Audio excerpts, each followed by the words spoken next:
Throughout this series, we've talked about accessibility at multiple points. From the beginning, we tried to focus on HTML that had semantic meaning. We also ensured that as we added elements to our HTML that didn't have semantic meaning but should, that we included some information in a title tag or an alt tag that described what that item means. In this next section, what we're going to do is focus a little bit more closely on accessibility. We'll talk about what accessibility means exactly, who it's for, and what are some specific things we can do to improve our template in terms of accessibility. So accessibility in general means making something accessible to people who may not have the same abilities as the majority. The most common group that we think about when it comes to accessibility in the web are the blind, or those who are visually impaired. Because the web tends to be very visual, it takes special care in order to ensure that a website is usable by those that can't read those visual cues. But there are plenty of other people out there who interact with the web in a different way,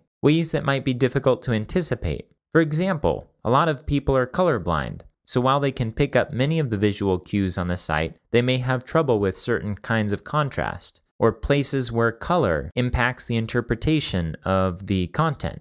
There are also people who are unable to use a mouse or a standard keyboard. They may not have the ability to use their arms, and so they might use their eyes or their mouth in order to navigate the web. There are those that can see a web page totally clear, but need to use a keyboard in order to navigate the page. And there are also plenty of people who have trouble seeing small text or low contrast colors, and so they may adjust their browsers to better suit their needs. Ideally, when we make a fully accessible website, we're addressing the needs of all of these groups.